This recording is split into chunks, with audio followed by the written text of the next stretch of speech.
Hi there, I'm Kaylee. On my birthday, my sister hit me in front of everyone with a cake stand. Why? Because I said no to signing over my $850,000 stock. But that wasn't the start. It began way before, with quiet manipulation, fake brunches, family pressure dressed up as love. They planned it like a business deal. They smiled while scheming. And when I didn't play along, they tried to break me. Ever been betrayed by the people who once called you family? They never said it, but I wasn't the daughter they wanted. I figured that out before I learned long division, somewhere between my 9th birthday and my sister's 15th dance recital. That year, I asked for a telescope. I got a plastic tiara instead. My mother clapped as Shayna placed it on my head, her face glowing like she'd just crowned royalty. I smiled for the photos, but inside, something small and solid curled in my chest. I learned early, if you didn't sparkle the way they wanted, you'd better disappear quietly. Now, at 33, I was still expected to play along, still supposed to pretend the family frame wasn't cracked straight through. They called me independent, like it was a flaw. Shayna was the one they showed off. Pretty, bubbly, Instagram perfect. Me? I was a name in their group texts when they needed tax advice or a second driver for Thanksgiving. A week before my birthday, we had dinner at my mother's house. I should have known it wasn't just a catch-up night when she set the table with real napkins. Darlene poured Chardonnay for everyone, except me. I had water, apparently because I was always so uptight. "So," she started, swirling her glass, "you still doing well with those stocks of yours?" Her voice was syrupy, but there was glass under it. Before I could answer, Shayna jumped in. "Tech or energy? Just curious. You know, since we're family." I looked at her over the rim of my glass. "Diverse portfolio," I said simply. She grinned like I'd handed her a puzzle she couldn't solve. My mother added, "It's just, you know how the market is. Seems silly for one person to hold too much when others could benefit too." Then she buttered her roll like she hadn't just suggested I start redistributing my investments to my freeloading sibling. I didn't respond. I let silence say what needed to be said.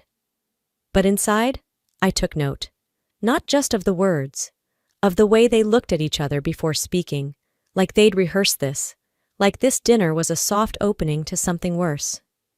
When the night ended, Shayna hugged me goodbye with the tightness of a person trying to remind you she's still your sister. Her perfume clung to my jacket the whole drive home. I rolled the windows down. Back in my apartment, I didn't turn on the lights. I just sat in the dark, phone in hand, scrolling through her feed. Photos of spa days, new sponsorships, perfect smiles.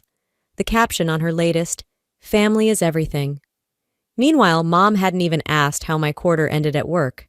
No one knew I'd pulled a record bonus. Or maybe they did. Maybe that was the whole point of dinner. I stood in my kitchen looking around at everything I'd built.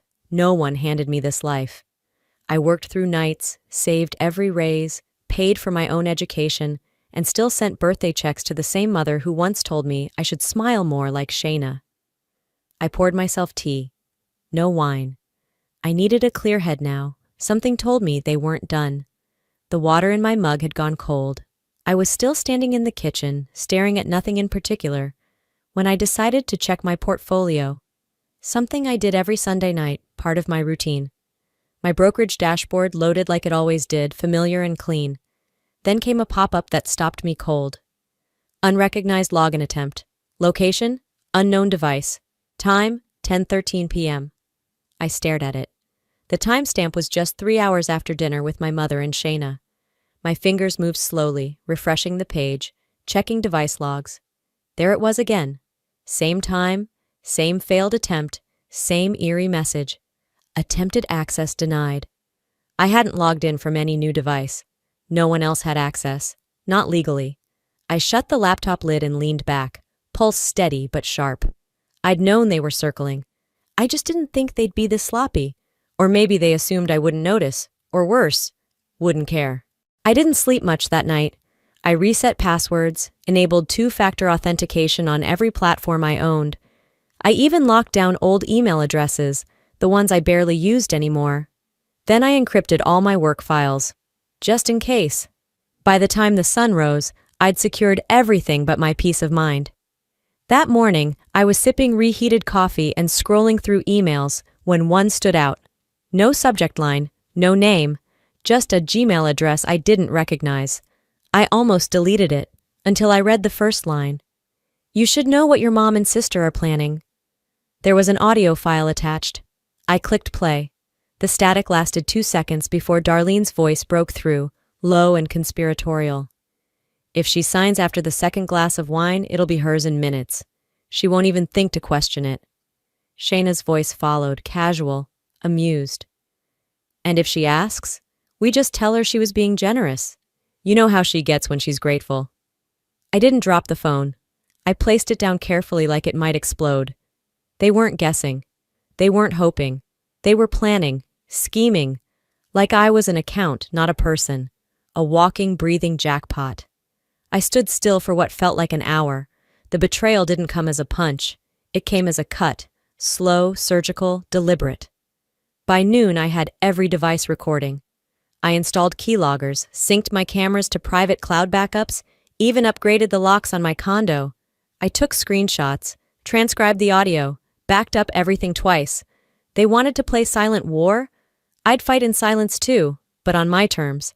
I told no one, not even my best friend, not yet, because this wasn't paranoia anymore. It was confirmation. 4 days passed. I didn't say a word to them, not a warning, not a threat. I waited. On the night of my birthday, the restaurant buzzed with polite laughter and polished silverware. I had chosen the place, a private room at La Sorella, not because it was my favorite, but because it had doors I could close if I needed to, and I had a feeling I would.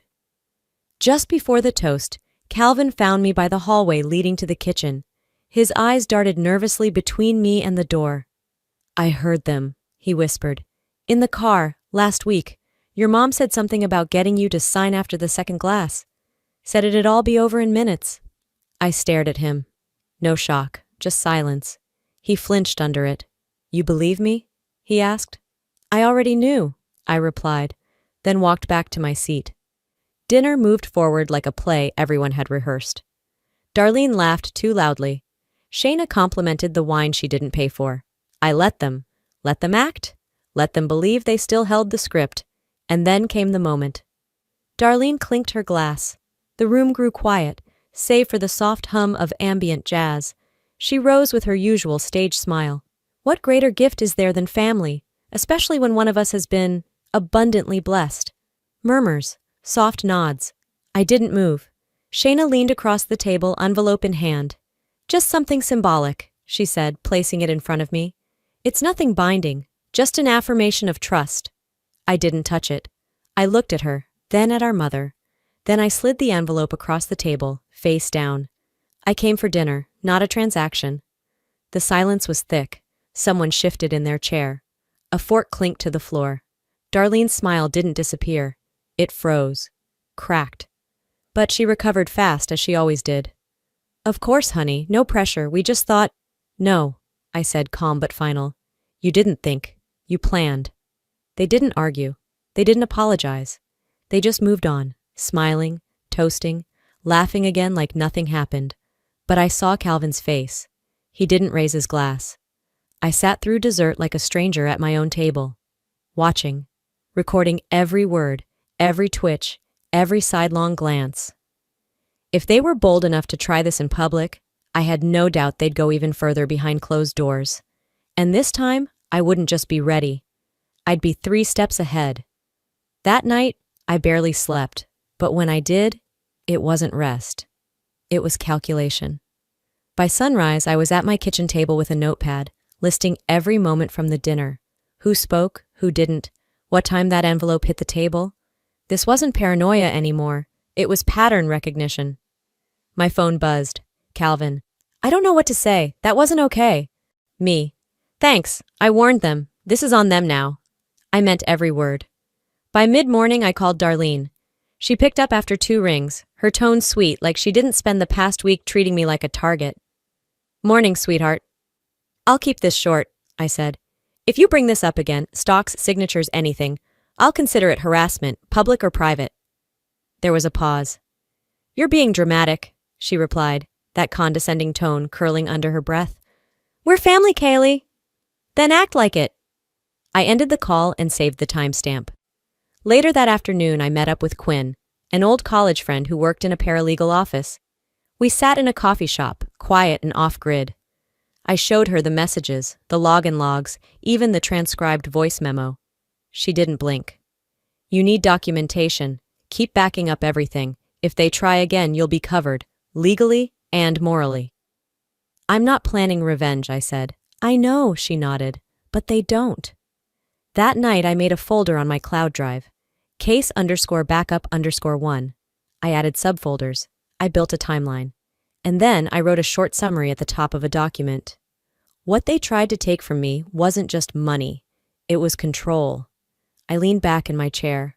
My hands weren't shaking anymore. Let them keep pretending. Let them think I was still the quiet one.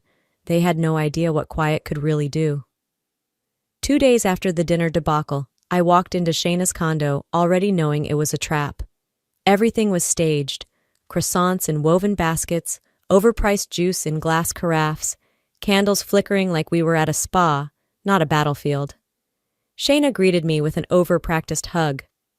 Glad you came, she said, like I had a choice.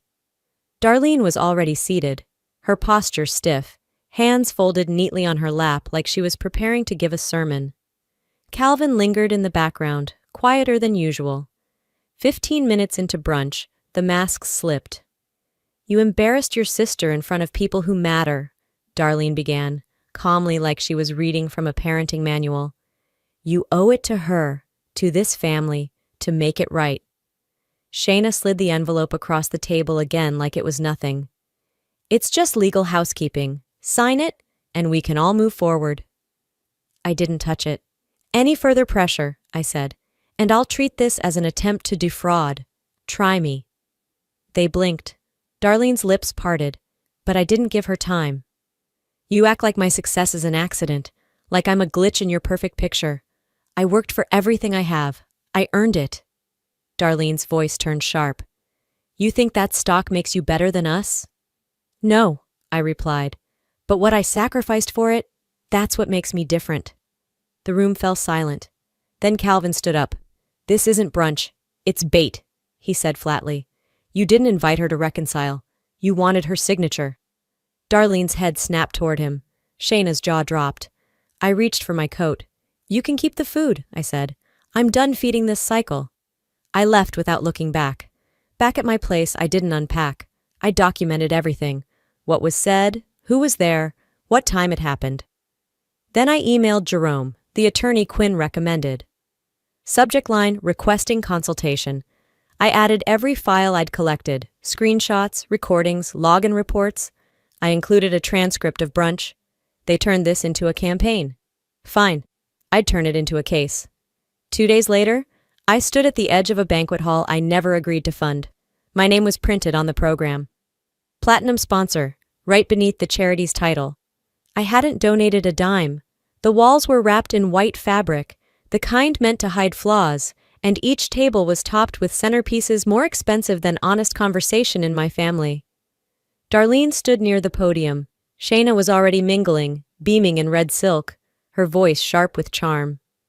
I kept to the corner until Shayna's voice floated over the speakers. We're so grateful to my sister Kaylee, whose generosity helped bring this night to life. People clapped. Darlene turned and pointed me out like a prize pig. My hands curled into fists. When the applause died down, I stepped forward. I need to clarify something, I said, my voice even but loud enough. I wasn't informed, and I didn't approve the use of my name or likeness for this event. I won't be associated with this presentation. There was silence. Then, murmurs. Shayna came down from the stage, fake smile frozen in place. Kaylee, don't be dramatic, you're overreacting. No, I replied, you're exploiting. She hissed through her teeth. Can't you just pretend for once? I stopped pretending the second you turned my life into leverage. I turned to leave. She followed. You really want to ruin this? And before I could respond, she snapped. She reached toward the dessert table, grabbed a metal cake stand, and hurled it like it had weight to prove. It struck my temple. I crumpled to my knees. Gasps filled the air. Someone screamed. Blood hit the marble floor before I could even process the pain. A videographer dropped his camera bag, phone already out filming. Tobias, a cousin I hadn't spoken to in years, pushed through and knelt beside me. "Call 911, he barked. Calvin's voice rose. "You assaulted her in front of everyone!" Darlene shouted at me from across the room. "Look what you did! You pushed her too far!" My dress stuck to my skin. Warm, wet. I didn't argue. I didn't scream. I reached for my phone, opened the camera, and hit record. Hours later, under hospital lights, a doctor told me I had a minor skull fracture. A police officer stood by my bed. "I want to press full charges," I said. "No settlement, no contact." He nodded. I asked for a pen. Then I called Jerome. "Prepare everything," I told him. "I'm done letting them write the rules." Tobias came by the next morning. He didn't text first. He just knocked, 3 times, slow and solid. I opened the door with a bandage still taped to my temple. He didn't flinch when he saw it. "I've got the video," he said. "Everything." He handed me a flash drive. I didn't plug it in right away, just held it in my palm like it weighed 100 pounds. But when I did, when I finally watched Shayna raise that cake stand and swing, it all looked worse than it felt. Even the blood on the floor, even my mother yelling that I'd caused it. Jerome watched the footage next. No emotion, just silence. When it ended, he leaned back in his chair and said, "We're not asking for justice anymore. We're invoking it." Calvin reached out later that day, said he had old recordings on his phone, conversations with Shayna. One of them had her laughing about gaslighting Kaylee into gratitude. He forwarded the audio. It clicked like puzzle pieces falling into place. Shayna wasn't impulsive. She was deliberate, practiced, cold. By the following morning, Jerome had filed charges: felony assault plus attempted financial coercion. A restraining order was processed, and subpoenas prepped for the guests who saw it all. The press caught wind within 24 hours. Tech analyst assaulted by sister over inheritance dispute. They used a flattering headshot from LinkedIn, one I'd nearly deleted. Darlene and Shayna tried to get ahead of it. They claimed I faked the injuries, that I had a breakdown, and they were just trying to protect me from myself. But video doesn't lie. Tobias agreed to testify. So did a woman from the catering staff who'd witnessed the hit and never forgot the sound. Calvin sent more screenshots. Shayna had been spiraling. Texts about finally getting what she deserved, about teaching Kaylee a lesson. Jerome's team expanded. Even a media advisor offered to volunteer. "Your case is strong," she told me, "and your voice is finally being heard." That night, I stood in front of the mirror, tracing the bruise that spread like ink down my cheekbone. They'd tried to turn my life into a weapon. I'd make sure the truth struck harder. The courtroom was colder than I expected, not in temperature, just in silence. The kind of hush that made even shoe scuffs sound disrespectful. I sat beside Jerome at the plaintiff's table. Shayna sat across the aisle, arms crossed, her lawyer whispering urgently in her ear. Darlene had her sunglasses on indoors, like hiding behind them might soften the truth. The judge entered. We rose. Jerome started with the video. No monologue, no drama, just played it, raw. Shayna swinging the cake stand. Me collapsing. Darlene yelling. The gasps in the gallery weren't mine this time. They were real. Tobias took the stand first, then the caterer, then Calvin. "She was baited, humiliated, and then struck," Calvin said. And I stood there watching it unfold. Shayna's attorney called it a misunderstanding triggered by emotional stress. Darlene doubled down. "My daughter exaggerates everything. She's always been sensitive." When it was my turn, I stood. I didn't look at them. I spoke to the jury. This wasn't about emotion, it was entitlement. I wasn't attacked because I said something cruel. I was attacked because I said no. Shayna refused to testify. She whispered to her lawyer with a fury that made her hands tremble. The jury deliberated for less than 4 hours. Verdict: guilty. Felony assault for Shayna. Civil liability for Darlene. Shayna would face probation, court-ordered therapy, and restitution. Darlene was fined and named in the civil judgment. Calvin didn't wait for them. After the sentence was read, he stood, looked once at Shayna, and walked out alone. Outside, reporters circled. I didn't stop. I didn't speak. I let the silence trail me like armor. Later that evening, back at my apartment, I opened my voicemail. Darlene's last message. "You destroyed this family. I hit delete. Then I framed the verdict summary, not out of pride, but out of proof. A reminder that standing up doesn't always look like screaming. Jerome called. "It's over," he said. "Legally?" I asked. "Yes, personally?" He paused. "That's yours to decide." I nodded, even though he couldn't see it. Then I opened my laptop and started researching flights. Somewhere warm, quiet, solo. I didn't pack much. A carry-on, a sweater that still smelled like cedar, and the same flats I wore to court. I wasn't running away. I just needed distance, physical proof that I could leave everything behind, even for a few days. The morning before my flight, I sat in my kitchen. The silence was different now. It wasn't heavy with dread, just still. No new texts, no missed calls, not from Darlene, not from Shayna, not even out of spite. I walked to the Denver Botanic Gardens. The trees were bare, but I liked them better that way, honest. You could see their skeletons, no leaves to hide behind. A couple passed me pushing a stroller. I wondered if their family was gentle, or if they just looked that way from a distance. Later that day, I heard Shayna had lost her last sponsor. Darlene's name was quietly scrubbed from 2 local board listings. Neither was surprising. I told Jerome I wouldn't pursue more lawsuits. "It's not about Grace," I said. "I just want my life back." He nodded. Sometimes peace costs more than revenge, but it lasts longer.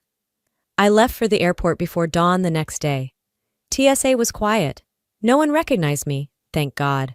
On the plane, I pulled out my laptop. I opened a blank document. At the top, I typed, "Notes to my future self." Then I wrote the first line. "You chose yourself, even when no one clapped. That's worth everything." We took off over the Rockies. I looked out at the mountains, and for the first time in months, I didn't brace for a drop. Some scars don't heal, but they stop bleeding, and sometimes that's enough. You know, if I could go back and whisper something to the version of me from a year ago, before the birthday, before the betrayal, I wouldn't say, "Watch out." I'd say, "You're stronger than you think, and the people who count on your silence, they fear your voice more than they fear being wrong." Family isn't just about blood. It's about respect, safety, and truth. I learned, painfully, that setting boundaries might not protect your relationships, but it will protect your peace, and peace is priceless. To anyone watching this who's been gaslit, minimized, or made to feel like their success is something they owe, you don't owe anyone access to what you've earned, not even your family, especially not your family if they weaponize love to control you. And now I want to ask you something real. Have you ever had to choose between loyalty and your sanity? Between being the nice one and finally being honest? Let me know in the comments. If you related to this story, drop a 1 or tell me what city or state you're watching from. If it didn't hit home, tell me why. I'm here to listen. We all grow from different truths. If this story moved you, don't forget to subscribe to this channel for more true stories that matter. Let's keep these conversations alive, because healing doesn't happen in silence, and neither does justice. Thanks for watching.